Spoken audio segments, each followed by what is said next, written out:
കൽപ്പറ്റയിൽ നിന്ന് മേപ്പാടി വഴി ചൂരൽമല കടന്ന് മുണ്ടക്കൈയിലേക്ക് മുടങ്ങാതെ KSRTC സർവീസ് നടത്തിയിരുന്നു മുൻപ്. ഓരോ ട്രിപ്പിലും ഉണ്ടായിരുന്നത് സ്ഥിരപരിചിതരായ യാത്രക്കാരുമായിരുന്നു. മഹാദുരന്തം ഒരു നാടിനെ ഒന്നാകെ തന്നെ ആ ഭൂപടത്തിൽ നിന്നും മായ്ച്ചു കളഞ്ഞ ആ കെട്ട രാത്രിക്കിപ്പുറം ചൂരൽമല വരെ മാത്രമേ ബസ്സിന് സർവീസുള്ളൂ. വീണ്ടും ഒരു ജൂലൈ 30 അടുക്കുമ്പോൾ ഉള്ളുലഞ്ഞ് മനസ്സ് നീറിയാണ് ഓരോ ജനങ്ങളും ഓരോ യാത്രയും പൂർത്തിയാക്കുന്നത്. നമ്മളിന്നൊരു യാത്ര പോവുകയാണ്. കൽപ്പറ്റയിൽ നിന്നും മേപ്പാടി വഴി ചൂരൽമലയിലേക്കാണ് യാത്ര KSRTC ബസ്സിലാണ്. സ്ഥിരപരിചിതരായ ഒരുപാട് യാത്രക്കാരുണ്ടായിരുന്ന ഒരു KSRTC ബസ്സിൽ അന്ന് അവരോടൊപ്പം യാത്ര ചെയ്തിരുന്ന KSRTC ജീവനക്കാരോടൊപ്പമാണ് നമ്മുടെ യാത്ര. പക്ഷേ 2024 ജൂലൈ 30-നിപ്പുറം ഈ ബസ്സിലെ യാത്രക്കാരുടെ എണ്ണം കുറഞ്ഞു. ആ ബസ്സിലുണ്ടായിരുന്ന ആളുകൾ പരസ്പരം സംസാരിക്കുന്നതും അവരുടെ സങ്കടങ്ങളുമെല്ലാം അതിന്റെ അളവ് വർദ്ധിച്ചു. കാരണം ഉരുൾപൊട്ടൽ ദുരന്തം ആ ജനതയെ പാടെ തകർത്തു കളഞ്ഞിരുന്നു. ഒരു വർഷത്തിനിപ്പുറം ആ ജനതയുടെ ആ യാത്രയിൽ അവരെന്തൊക്കെയായിരിക്കും സംസാരിക്കുക? നമുക്കൊന്ന് അവരോടൊപ്പം യാത്ര ചെയ്തു നോക്കാം. സമയം ഉച്ചയ്ക്ക് 1:45. കൽപ്പറ്റ KSRTC സ്റ്റാൻഡിൽ നിന്നും ബസ് സർവീസ് ആരംഭിച്ചു. മേപ്പാടിൽ നിന്നാണ് കൂടുതൽ ആളുകൾ കയറാനുള്ളത്. ചെറുതായി മഴ പൊടിയുന്നുണ്ട്. സ്ഥിരയാത്രക്കാരെ കണ്ടതോടെ ബസിന്റെ സാരഥി ഷിഹാബുദ്ദീനിക്ക ഫോൺ നീട്ടിയടിച്ചു. എല്ലാവരും കയറിയെന്നുറപ്പിച്ച കണ്ടക്ടർ ഇന്ദുലേഖ ബെല്ലടിച്ചു. യാത്ര ആരംഭിച്ചു.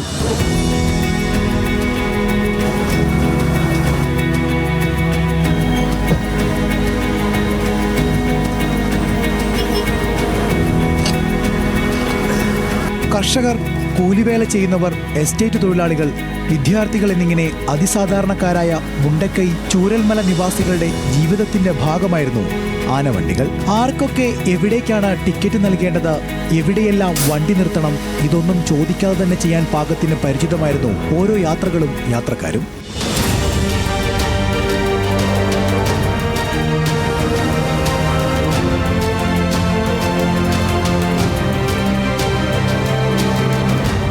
ഇന്നിപ്പോൾ മുണ്ടക്കൈ എന്ന ബോർഡ് ബസ്സുകളിലില്ല. യാത്രക്കാരുടെ എണ്ണം പാടെ കുറഞ്ഞു.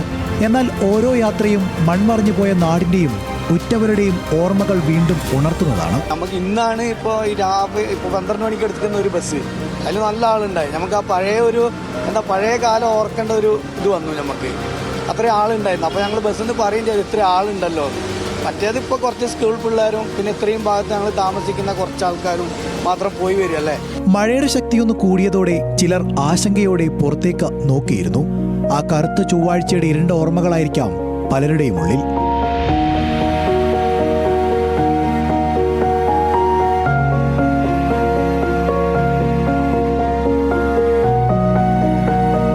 യാത്രക്കിടയിൽ നാളുകൾക്ക് ശേഷം നേരിൽ കണ്ടതിന്റെ സന്തോഷം പലരും പരസ്പരം പങ്കുവച്ചു.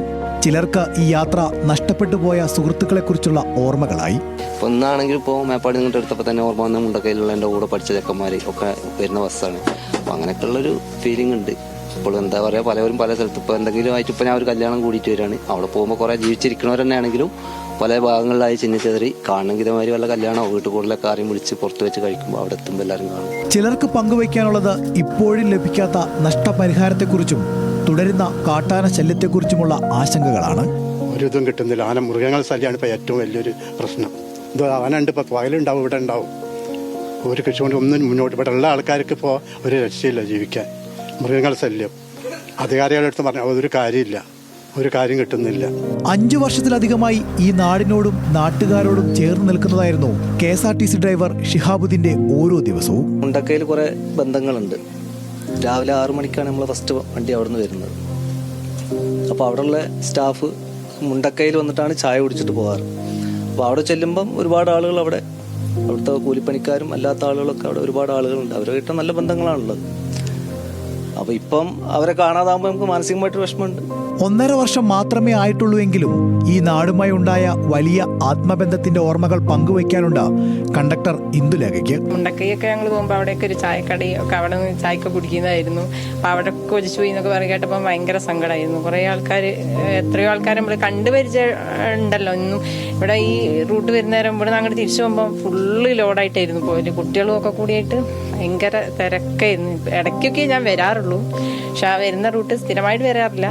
എന്നാലും അങ്ങനെയായിരുന്നു, ഒരു സങ്കടം തന്നെയാണ്. എവിടെയോ വായിച്ചൊരോർമ്മ. അതിജീവനമെന്നാൽ പോരാളികളുടെ കഥകൾ മാത്രമല്ല, ജീവിക്കാൻ കൊതിക്കുന്ന ഓരോ മനുഷ്യന്റെയും ഇന്നിന്റെ നിമിഷങ്ങൾ കൂടിയാണ്.